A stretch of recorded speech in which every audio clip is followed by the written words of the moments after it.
혼자 100시간 공부하는 것보다 이 영상 하나 제대로 보는 게 더 큰 효과를 보실 겁니다. 수능이 코앞으로 다가왔습니다. 그런데 아직도 영어 때문에 긴장하고 계신 분들이 이렇게나 많아요.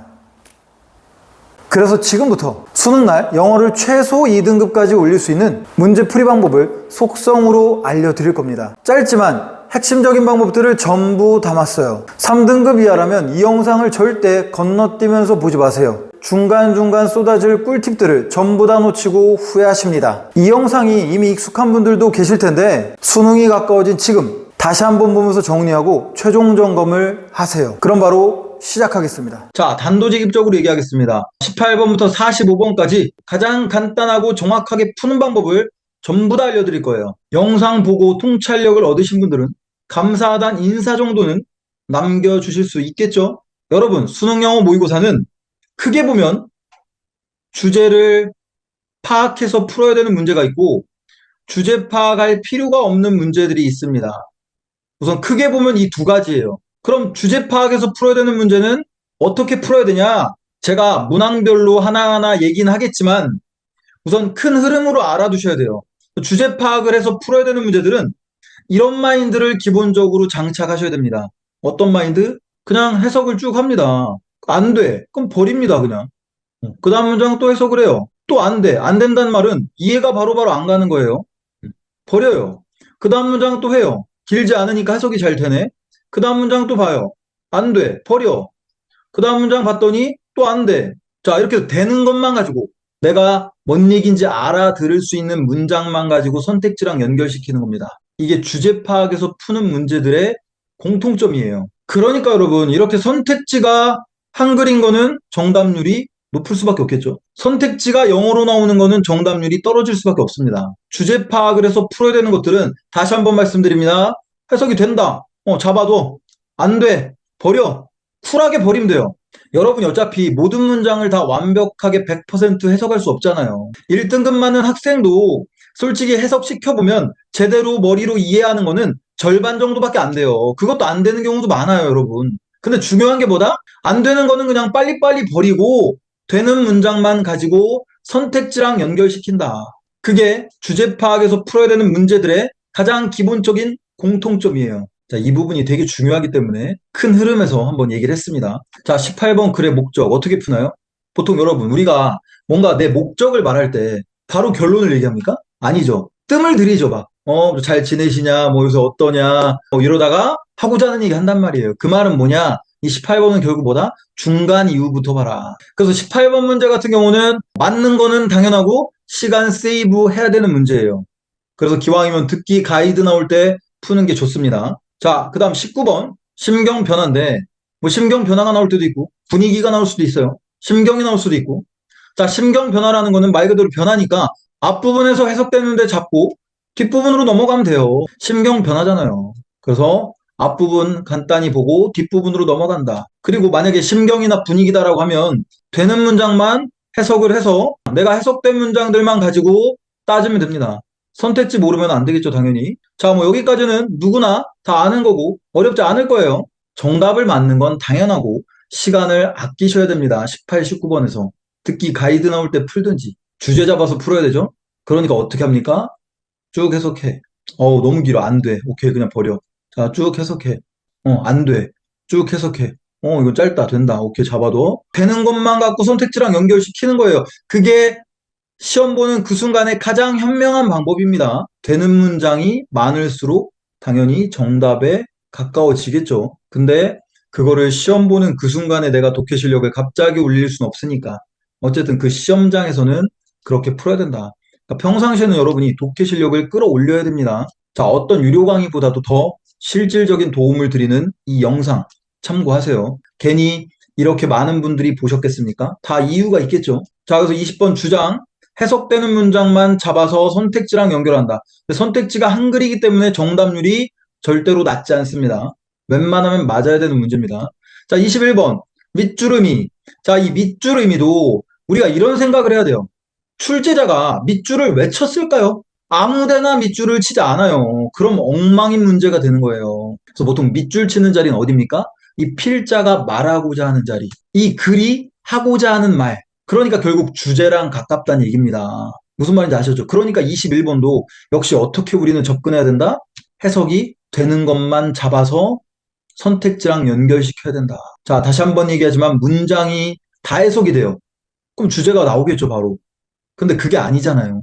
그러니까 되는 문장만 잡아서 선택지랑 연결시킨다. 여기서 정말 중요한 게 뭡니까? 이 선택지가 우리말처럼 깔끔하게 해석이 되어야 한다. 제가 강의할 때 자주 하는 얘기인데 한 수백 번을 얘기한 것 같아요. 근데 아직도 모르시는 분들이 계실까 봐 얘기 드릴게요. 여러분, 1등급과 그 이하 등급의 차이는 어디서 결정된다고 했어요? 뭐 독해력도 있겠고 어법 실력도 있겠고 물론 그럴 수도 있겠죠. 그러나 가장 큰 차이는 뭐냐면 이 선택지가 깔끔하게 해석되느냐 안 되느냐. 그게 1등급과 1등급이 아닌 학생들의 차이예요. 자, 밑에 등급으로 내려갈수록 선택지 해석이 엉망으로 바뀝니다. 단어를 사용하는 것을 reset out. 단어를 사용하는 것 그들의 부모가 하지 않는 단어를 select 약간 보호하는 것 어떤 단어 그들의 스트레스와 그리고 불안감을 약간 용이하게 하는 1번,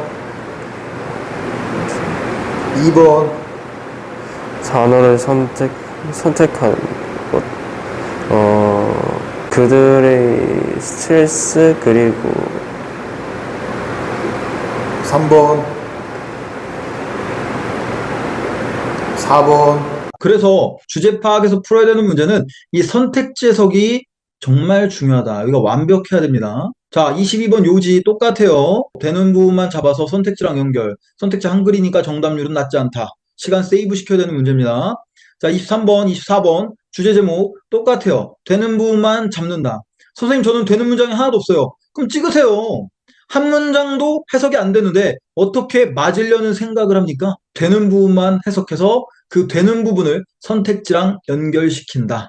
자, 내가 해석이 된 문장들만을 정리해서 선택지랑 연결을 시켰는데 그 해석이 엉망이었어요. 그럼 틀리겠죠, 당연히. 그런 건 어쩔 수 없죠, 또. 당장 독해 실력을 어떻게 할 수 없지 않습니까? 그러니까 그 상황에선 이렇게 푸는 게 최선이다.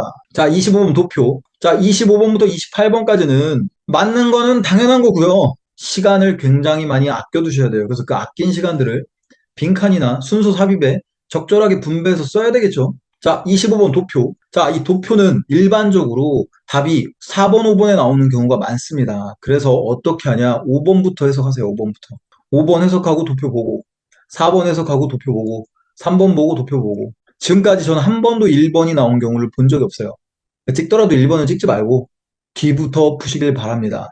물론 가끔 2번이나 3번이 답이 되는 경우도 있는데 그럴 땐 어쩔 수 없습니다. 그러나 확률적으로 보다 4, 5번의 정답이 나올 확률이 높기 때문에 시간 아끼는 차원에서 5번부터 보시길 바랍니다. 자, 26번.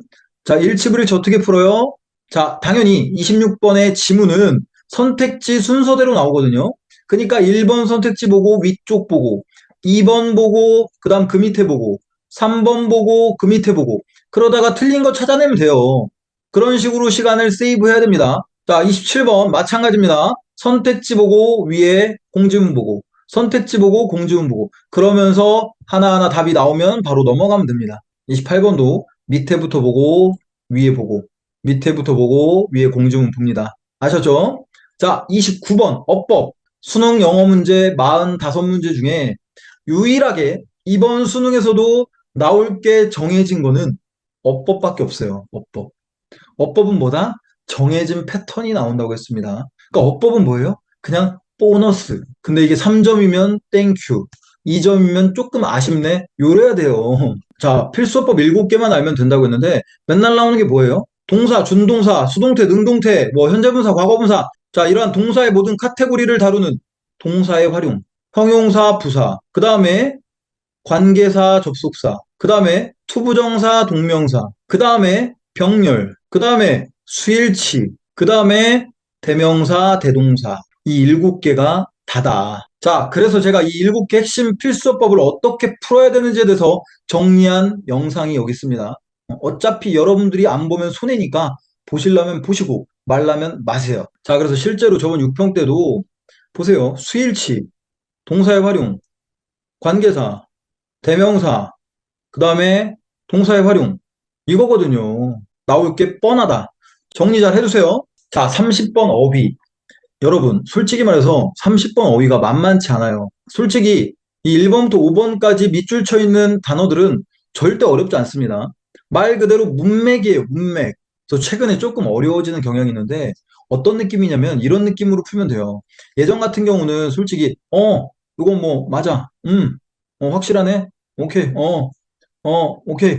아, 이건 아니야. 이거는, 야, 말이 안 돼. 그래서 맞는 것과 아닌 게 정말 확실하게 구별이 됐는데, 자, 최근에 나오는 이제 어휘 문제는 어떤 느낌으로 접근하시는 게 좋냐면, 자, 이게 확실히 맞다. 이거를 못 잡으셔도 괜찮아요. 그냥 해석을 쭉 했을 때, 이상하지 않으면 넘어가시면 돼요. 이상하지 않으면. 이거 특별히 이상한 점 모르겠는데? 아, 확실하게 이게 맞는지는 모르겠지만, 그냥 이상한 점은 잘 모르겠는데? 이런 식으로 넘겨야 돼요. 그 대신 답이 되는 어색한 거는 확실하게 드러납니다. 앞뒤 문장, 이거 너무 앞뒤가 안 맞는데? 이렇게 얘기했는데 왜 이런 얘기가 나오지? 정답이 되는 자리는 확실하게 느낌이 다르다. 그 한 자리를 잘 잡아야 됩니다. 그 한 자리를. 보통 4번, 5번에 많이 나오죠, 정답이.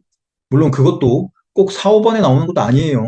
그렇다고 수능 때 2번에 나올 수도 있고 3번 나올 수도 있어요. 근데 흔히 4, 5번의 정답이 많이 자리 잡히더라. 참고하세요. 아셨죠? 자, 31번부터 34번 빈칸인데 여러분, 빈칸 추론도 결국 뭡니까? 이 생각을 해야 돼요. 필자가 빈칸을 왜 뚫어요? 아무데나 막 뚫어요, 그냥? 아니잖아요. 그럼 왜 뚫어요? 하고자 하는 얘기. 그 사람이 말하고 싶어 하는 자리. 그 사람이 하고자 하는 얘기가 있는 자리. 그래서 결국 뭐다? 주제랑 연관된 자리다. 빈칸은. 주제랑 연관된 자리. 아무데나 뚫을 수가 없습니다. 아무데나 뚫으면 그 빈칸 문제는 정말 학급의 문제예요. 하문제, 하문제. 자, 그래서 빈칸은 뭐다? 주제랑 연관이 되는 자리다. 그럼 어떻게 풀어야 돼요, 이것도? 아까 주제 파악해서 풀어야 되는 거 어떤 마인드로 푼다고 했죠? 그냥 편하게, 오케이, 돼, 안 돼, 돼. 되는 것만 잡아서 선택지랑 연결시킨다. 그러니까 역시 여러분, 뭐가 중요합니까? 이 선택지 해석이 완벽해야 된다. 여기가 완벽하지 않으면 절대 못 풀어요. 그래서 내가 되는 부분들만 가지고 선택지랑 연결시킨다. 근데 말씀드렸죠. 최근 트렌드가 어떻다? 예전에는 4개 선택지를 엉망으로 놨는데 지금은 3개 정도를 엉망으로 놓고 2개 정도 헷갈리게 한다. 여러분, 헷갈리는 선택지를 하나만 추가해도 정답률은 뚝 떨어져요. 이 선택지를 만약에 5개가 다 헷갈려.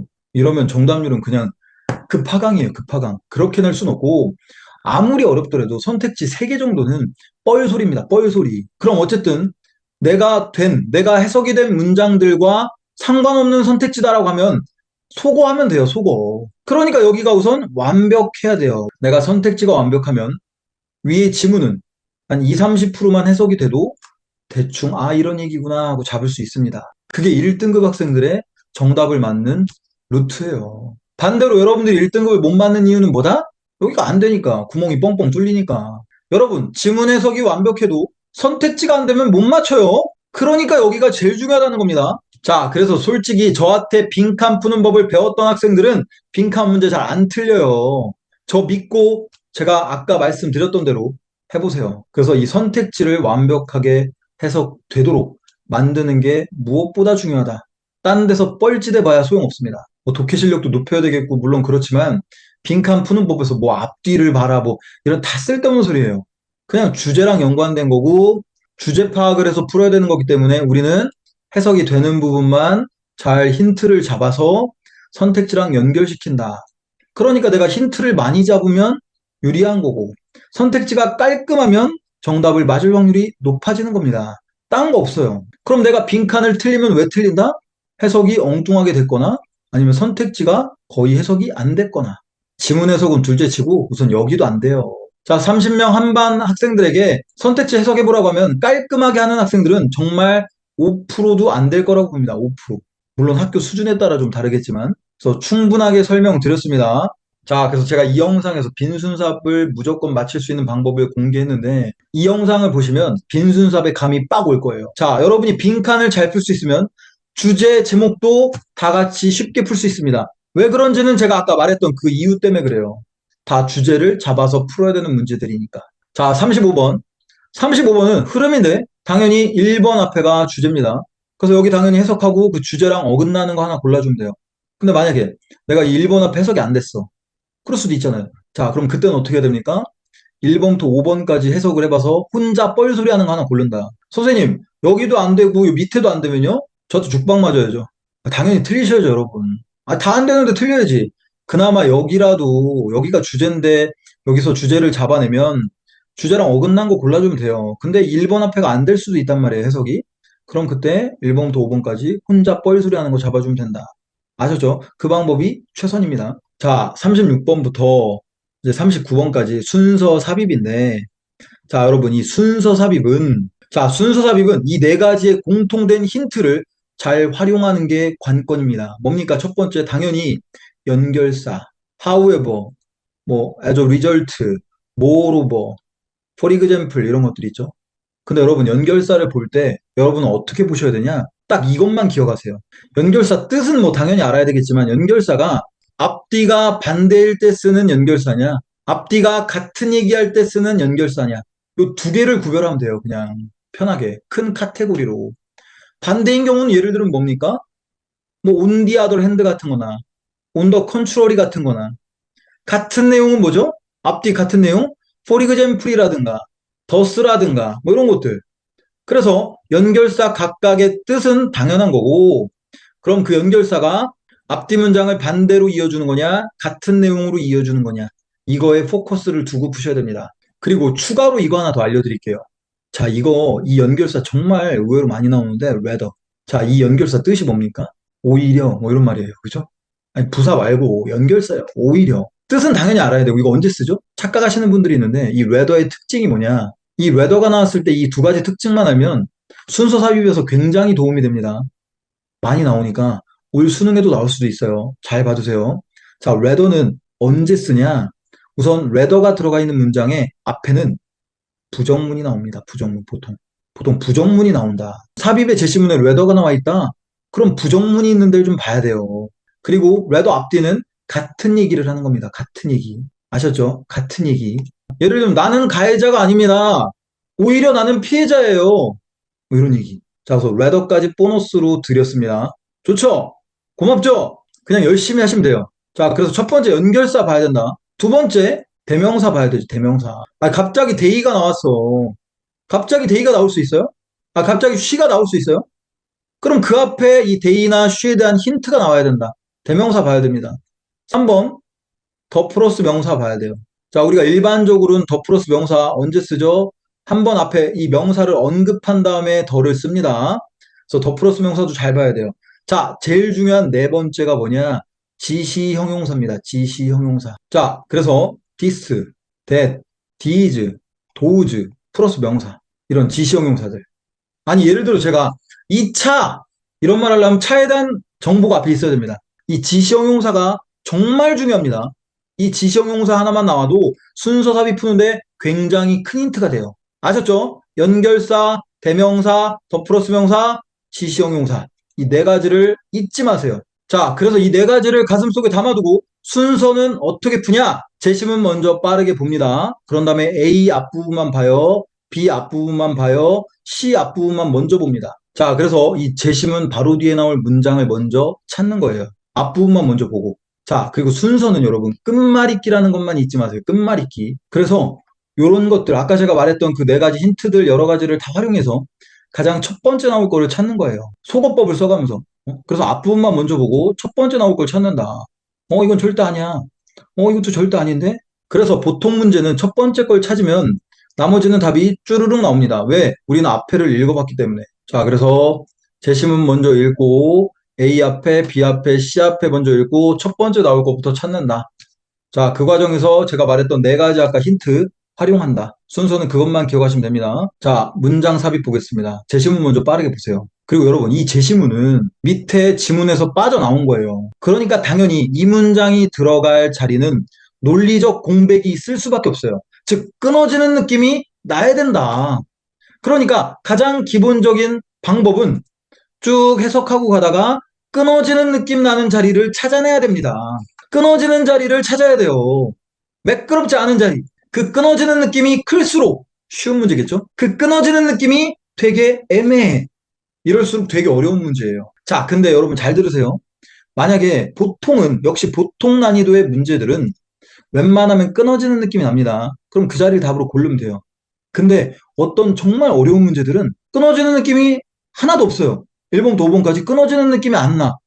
다 매끄러워. 그럴 때는 당연히 제시문에서 힌트를 찾아야 됩니다. 지시 형용사라든가 연결사라든가 이런 것들을 우리가 잘 봐야 돼요. 대명사라든가. 여러분 솔직히 말해서 아니 밑에 지문에도 끊어지는 느낌이 안 나? 위에 제시문에도 힌트가 없어. 그럼 어떻게 풀어요? 그럼 틀려야죠 그런 문제는. 저도 못 풀어요 그런 문제는. 그러니까 그렇게 접근하시면 됩니다. 그렇게 끊어지는 느낌을 찾아내는 데 있어서 아까 말했던 4가지 힌트를 또 적극 활용하셔야 돼요. 이게 순서 삽입 푸는 법입니다. 자, 그래서 제가 이 영상에서 빈칸 순서 삽입만 실제 문제들을 가지고 푸는 법을 다 공개해드렸어요. 더 궁금하신 분들은 참고하시면 됩니다. 자, 안 보면 여러분들이 손해니까 안 보는 건 마음대로 하세요.